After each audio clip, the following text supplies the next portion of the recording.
Em crime, estamos nos referindo a uma ação que vai contra aquilo que é protegido por lei e que, por isso, gera uma sanção.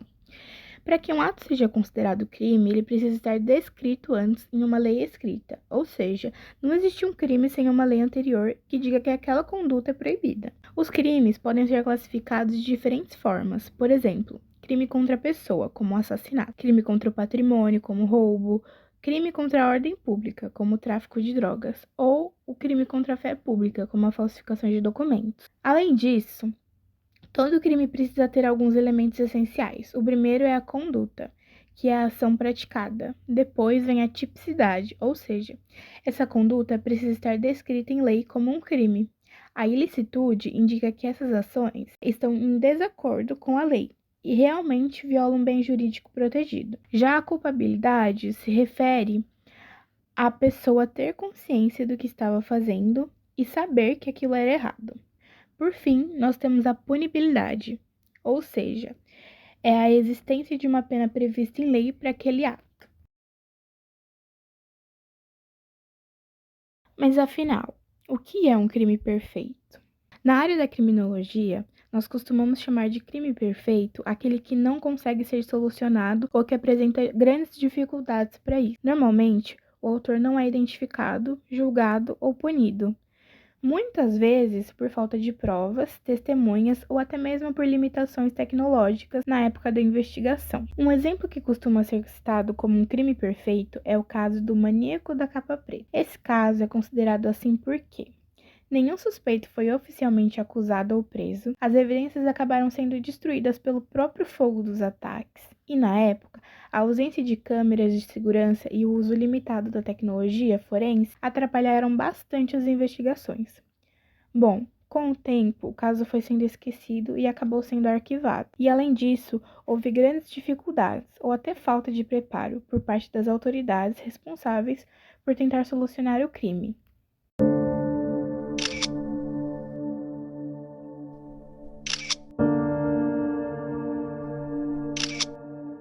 Entre os anos de 1989 e 1990, cidades do interior de Minas Gerais e São Paulo viveram dias de medo por conta de um criminoso misterioso que ficou conhecido como Maníaco da Capa Preta. Até hoje, esse caso continua sem solução e é considerado por muitos um exemplo de crime perfeito no Brasil.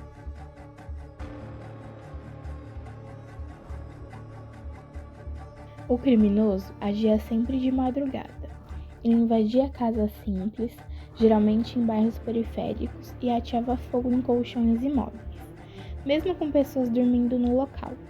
Muitas vítimas acordavam em meio às chamas, sem tempo de escapar. Mais de 35 pessoas ficaram feridas e pelo menos 3 morreram. Entre as cidades atingidas estavam Pirapora, Curvelo, Congonhas, Três Pontas e outras. Os moradores relatavam terem visto um homem de aparência estranha usando uma capa preta, fugindo logo após os incêndios. Por isso, a imprensa passou a chamá-lo de Maníaco da Capa Preta. Durante as investigações, a polícia chegou a mobilizar grandes equipes, inclusive com helicópteros e rádios. Em uma das buscas, encontraram uma barraca escondida, com objetos que chamaram a atenção. Um diário com mensagens de ódio e frases religiosas, livros de ocultismo e de profecias, como os de Nostradamus, frases como as mulheres não prestam e o fogo vai purificar o mundo, foram encontradas escritas nesses diários. Mesmo com essas pistas, ninguém foi preso. O suspeito parecia estar sempre a um passo à frente da polícia. Algumas pessoas diziam que ele usava um rádio para escutar a frequência policial, o que o ajudava a fugir. Com o tempo, o caso foi esquecido pela mídia e nunca mais se falou do assunto com profundidade. Até hoje não se sabe quem era o maníaco, se ele agia sozinho e nem o motivo exato dos ataques.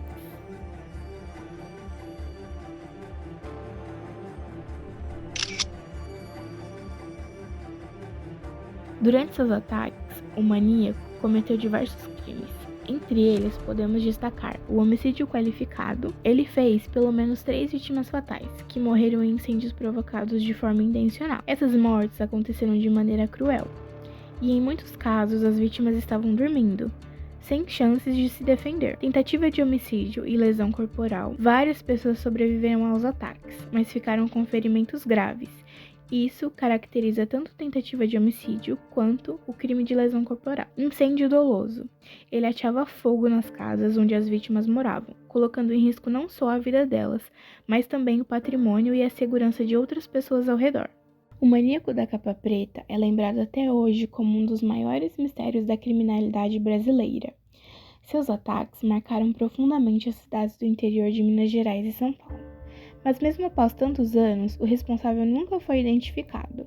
O nome do autor segue desconhecido e nenhuma explicação oficial foi apresentada sobre os motivos que levaram a tamanha violência. Diversos fatores podem ter contribuído para que o caso nunca fosse solucionado. Um dos principais fatores foi a falta de preparo e estrutura das autoridades responsáveis pela investigação. Muitas falhas aconteceram durante o processo, desde a coleta de provas até a condução dos depoimentos. Além disso, a tecnologia da época era bastante limitada.